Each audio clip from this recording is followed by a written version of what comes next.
They said Demola, Ebun's husband, had died in America. His family mourned with her, and the condolence visits filled the house like floodwater. People brought rice, tears, and pity. For 10 years, she would live as a widow. Black wrapper, lonely bed, fading laughter. Welcome to Ready Writer Folktales, where I share stories of love, betrayal, loss, and the lessons they leave behind. It began with a call from his mother, Mama Ireti, her voice trembling. Ebun, something terrible happened. Demola was in a car crash. They tried, but the line went silent. Ebun screamed until the walls echoed her grief. The body couldn't be flown home from Houston. Too expensive, they said. Instead, they buried him there and sent photographs. A wooden cross with his name, a coffin half covered in flowers, and strangers praying over the grave. Ebun believed it all. Who wouldn't? A service was held in Lagos. She fainted beside the coffin filled only with his clothes and wristwatch. People whispered, such love, such loyalty. Mama Ireti cried too, but her tears dried faster than Ebun's. Within weeks, she was traveling again, attending parties. Ebun told herself maybe she was just strong. In those first days and nights, the apartment felt impossibly large. Every sound echoed her loss, the empty chairs at breakfast, the quiet of the bedrooms, the absence of laughter. She clutched her sons to her chest, whispered their father's name to them and to herself, and tried to anchor a life that had suddenly drifted away. But even amid sorrow, some truths can't be buried. 10 years later, Ebun would learn that graves can hold air, and that some burials are for the living, not for the dead. Because the man she mourned, the man whose name she whispered every night, had never stopped breathing. He had only stopped being hers. Ebun was the kind of girl who believed in forever. From the moment she met Demola at 20, she was captivated by his charm, the easy smile, the calm confidence, the way he spoke as if he had already conquered the world. He was everything a young woman could dream of. Ambitious, kind, attentive, and impossibly romantic. They became inseparable. Their love was loud in small ways. Shared breakfast in their tiny Lagos apartment. Secret notes hidden in books. Laughter that echoed across the streets like a melody no one else could hear. By 22, they were married. By 24, she was carrying their first son. And 2 years later, another boy, Demola's carbon copy. Ebu adored those years. She would sit on the balcony, watching her boys play, imagining the life Demola would have built for them. They made promises of a future they could touch, a house, trips abroad, a family rooted in love. Once, in the soft glow of evening, he took her hands, pressed them to his chest, and whispered, no matter where life takes us, nothing can separate us. Then, the letter came. A visa, 2 years abroad, a chance for Demola to expand his career. He told her, just 2 years, my love. I'll come back, I promise. She believed him. She had to. Before leaving for America, Demola and Ebu had a night that felt eternal. The city lights below Lagos flickered like stars. But for them, the world had shrunk to the small apartment they had filled with dreams. He held her close, his hand steady on her shoulders, and spoke with a seriousness that made her heart ache. Ebu, he said, his voice low. 2 years, that's all. I'll come back and build something for us. Something bigger. For you, for the boys. You'll see. Everything will be worth it. She nodded, fighting the lump in her throat. I know, Demola. I trust you always. They swore on everything, sacred to them, on family, on their love. Demola pressed his palm against hers, tracing the line of her hands as if memorizing it for the years he would be gone. No one else, Ebu. Only you. Remember that. Ebu believed. She had to. She counted the days in her head, imagining his return, imagining the stories he'd tell, imagining their future. He packed his bags with precision, kissed her forehead, and whispered promises over and over. Even the boys felt the tension in the air that night. Demola held them both, lifting them high, spinning them, promising, I'll come back, don't forget me, my champions. When the taxi arrived at Murtala Mohammed Airport, Ebun watched him leave, waving until his figure disappeared into the crowd. She felt pride, Fear and longing swelled inside her like a storm. Those promises, so many, so heavy, became her anchor for the months ahead. For a few months, the distance felt like a test they would pass. Calls every day, little gifts sent through couriers, laughter through screens. Ebun believed every word, every phone call, every money transfer, every picture he sent felt like proof that he had not forgotten her. Every month, money arrived. School fees for the boys, bills, even little toys and treats. Ebun managed her shop back in Lagos, keeping the routine alive and tucking the boys into bed each night. "Where is Daddy?" they asked endlessly. Ebun would hug them close, whispering he would be back soon. It was a lie, she told with a smile, but it kept their hearts steady. Ebun was strong, raising the children, navigating life alone during the day, but connected through screen at night. Demola seemed happy, proud, focused. She believed in every call, every promise. Then the call slowed. 1 week turned into 2. Busy at work, he said. Bad connection. Another time, excuses piled like leaves in the wind, and the quiet grew heavier until the news of his demise came. The apartment felt emptier than ever. Every corner whispered reminders of a life that had vanished overnight. Ebun moved through her days like a shadow, carrying her sons, Aaron and Elijah, from one routine to the next, while the absence of Demola pressed down on her chest. The first months were a blur. Meals prepared but left untouched. Clothes washed but never folded. Laughter that belonged to someone else echoing in her memory. She answered calls from distant relatives and friends, thanking them for condolences, smiling through the tears that refused to dry. The letters and money transfers from Demola's family arrived like lifelines. Yet, their convenience left a bitter aftertaste. Each note said, "We've got you, don't worry." And each time, Ebun forced a smile, whispering to herself, "Thank you, I think." Nights were the hardest. She would sit by the balcony staring at the city lights, imagining Demola's presence beside her. Memories played like old films. His laugh, the way he held her hands, the promises they had made under the soft glow of evening. She longed for the touch that would never return, the voice that would never call. Yet, amid the grief, a subtle unease crept in. Some letters arrived late. A story about his family seemed inconsistent. A distant smile from Mama Ireti in a photo lingered too long. Ebun shook her head, refusing to let suspicion root itself. Maybe it's just grief. Maybe I'm imagining things. Even as she mourned, Ebun was learning that life would not pause for sorrow. She tended her sons, carried on routines, and buried herself in the quiet work of surviving. But in quiet moments, when the boys slept and the city outside her window hummed with distant traffic, Ebun felt a chill. The laughter of her mother-in-law, the ease of the sisters. It didn't belong in the shadow of a death so catastrophic. It was then that she began to notice the little things. Trips abroad, mysterious calls, pictures that didn't quite add up. A name mentioned casually, a story slightly inconsistent. The family that had smiled so soon after Demola's death was hiding more than Ebun could imagine. And she would spend the next 10 years slowly uncovering the truth. A truth that would shake the foundation of her life and force her to confront the man she had buried in her heart. 10 long years of whispered doubts, unanswered questions, and quiet endurance. Ebun had built a life in the shadow of a man she thought was gone. Her sons had grown, both clever, both unknowingly carrying the legacy of a father who was a ghost in their lives.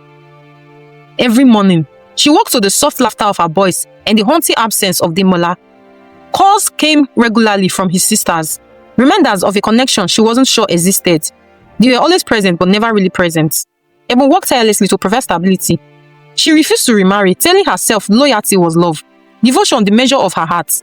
Then, life changed unexpectedly. An old friend offered her a business opportunity in UK. With savings and quiet courage, Ebun moved with the boys, ready for a new beginning.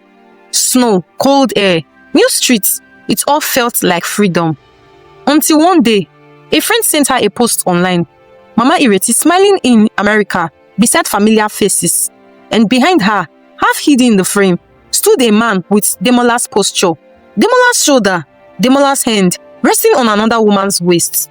Ebun froze. Her breath caught. Demola. Her fingers shook as she zoomed in again and again. The shoulders, the way he held himself, even the curve of his half smile, it was unmistakable. A man she had mourned, buried in her memory, was alive, and he was standing behind someone, a white woman, hand resting on her waist as if they belonged together. Ebun's words spun. She stared at the image for hours, disbelief mixing with rage and fear. She tried to convince herself. Maybe it wasn't him. Maybe her mind was playing tricks after 10 years of longing and sorrow. But every detail screamed the truth. The beard that had started thinning before he left, the receding hairline, the casual stance, confident and unbothered. Her Demola, alive. She immediately messaged one of his sisters, asking, "Who is that man behind?" The reply came quick, almost rehearsed. "That's our cousin from America. Looks like Demola, right?" Her heart sank. The line was layered, polished, decades in the making. That night, she couldn't sleep. She scrolled, compared, traced old pictures. The reality she had clung to, the widowhood, the grief, the loyalty, crumbled with each passing minute. The man she had loved, the man she had waited for, had never left the living, and the family she trusted had orchestrated the illusion for 10 years. Ebu finally understood. Some graves are built for the living, not the dead. Ebu couldn't stop herself. She dialed the number she had memorized over the years. Folake, Demola's eldest sister. Her hands trembled as the phone rang. Each beep, a drumbeat of fear and anger. Weeks of avoidance finally ended with a faint, tired voice. "Ebu, my sister," Folake said, sounding weak, almost fragile. "I've been unwell." "Malaria, right?" Ebu asked softly, making a storm in her chest. Yes, Folake replied. There was a pause, then a forced laugh. They talked small talk about the boys, her relocation to UK, the mundane details of life that had nothing to do with the truth. Ebu let her speak, probing gently, feeling for cracks. Finally, with measured calm, she asked, "Why did you all lie to me? Why tell me Demola was dead?" Then silence. A stuttered, shaky denial. I don't understand. Maybe you are mistaken." Ebu's voice hardened. "No, I'm not. I've seen him.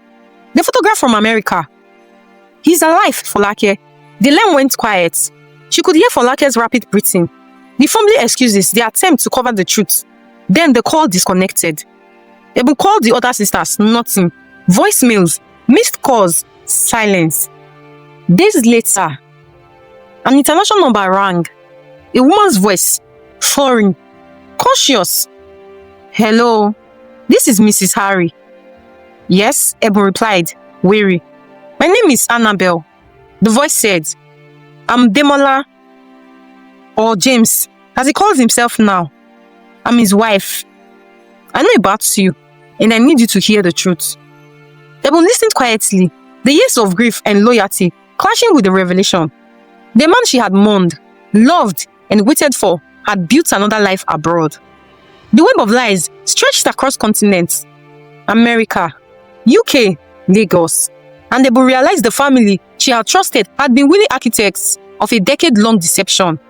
Her heart, heavy with betrayal, began to harden. 10 years of shadows were finally lifting, revealing a truth more bitter than grief itself. The call from Annabelle had unsettled Ebu like nothing else in 10 years. A woman, polite yet firm, claiming to be married to Demola, now living under the name of James in America. She explained calmly, almost apologetically, how she had discovered Ebu's existence and the decade-long secrets that had haunted her family. Ebu listened, fury and disbelief warring in her chest. Demola had built a life with Annabelle, with children, with a world entirely separate from the one Ebu had nurtured in UK.